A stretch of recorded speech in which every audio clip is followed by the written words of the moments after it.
Hey everyone, and welcome to this explainer. Today, we are breaking down a massive, incredibly fast-moving story that literally just unfolded over in Ireland. We're talking about a highly coordinated, high-stakes organized crime arrest that went down in the early hours of this morning. Now, if you've been following the news lately, you know that taking down a suspected gang leader, well, it's never a simple process. It is a complex web of deep undercover surveillance, ticking legal timers, and some very real immediate fallout for the local community. So today, we're going to dissect exactly how this operation went down, what the immediate legal steps are right this second, and the profound impact this is having on the ground. Let's get right into it. The big breaking headline today is what senior sources are officially calling a major development in an ongoing investigation. In the early hours of the morning, a massive intelligence-led raid was executed. And listen, this wasn't just your standard patrol knocking on a front door. This required the heavy deployment of the Armed Support Unit, working directly alongside the Garda National Drugs and Organized Crime Bureau. When you see those two specific units operating together, you know the target is absolutely huge. The result of this targeted strike? A key suspect, a man in his 30s or 40s who's widely believed to be a leader or at least a very close-known associate of a major organized crime group, is now in custody and multiple properties have been thoroughly searched. Okay, let's dive into this, because operations of this magnitude definitely do not just happen overnight. You don't deploy the Armed Support Unit without an absolute mountain of groundwork backing you up. To really understand the significance of this morning's news, we have to peel back the curtain a bit and look at the months of invisible, undercover work that made this sudden, highly visible strike a reality. It wasn't a random bust, it was a highly targeted response. All right, Section 1. Inside the surveillance operation and the months of groundwork.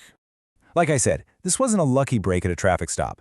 This operation was actually launched as a direct response to a previous major inciting incident in the area, which is what sets the wheels in motion for Step 1 on our timeline.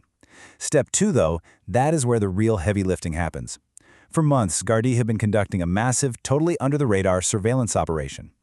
We're talking about sophisticated phone taps and some really deep financial analysis to trace the flow of illicit money.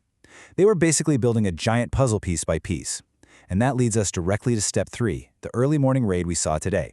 What's absolutely crucial to note here is the suspect's history.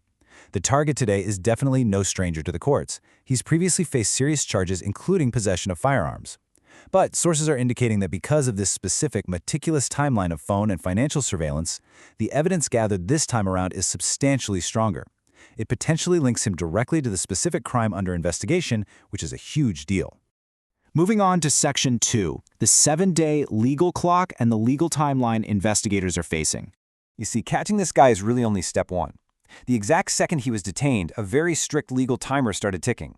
Now, what's really interesting about this slide is how Section 50 of the Criminal Justice Act totally demystifies the legal framework protecting both the investigation and the suspect. In your standard cases, police have a very, very short window to either charge or release a suspect.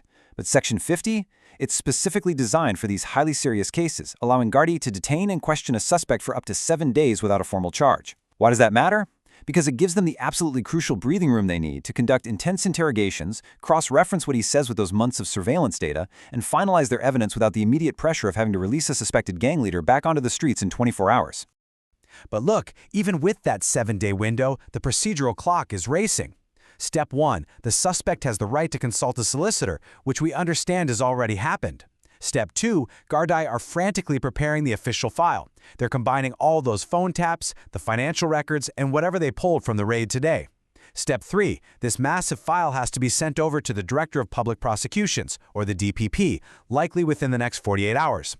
So the absolute #1 priority for investigators right this second is securing a formal charging decision from the DPP before that detention clock runs out. It's a literal race against time. So let's look at Section 3, political praise versus community fear, and the immediate community impact. A high-profile arrest like this naturally creates two very different narratives at the exact same time.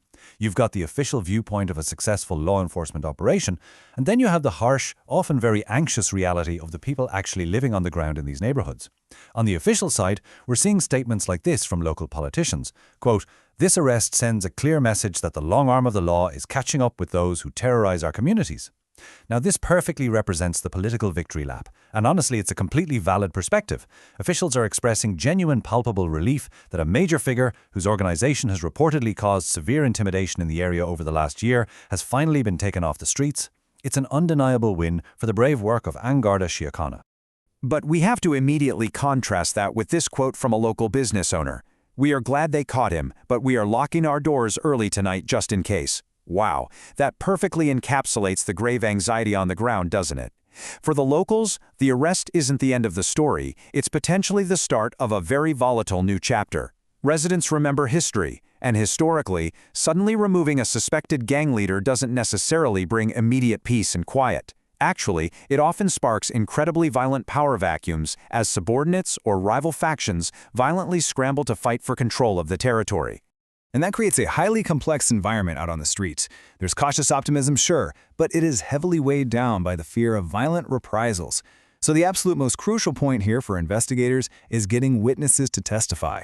Due to the very real, very justified fear of these reprisals, getting locals to actually come forward has been a massive historic hurdle for Gardaí in this specific community.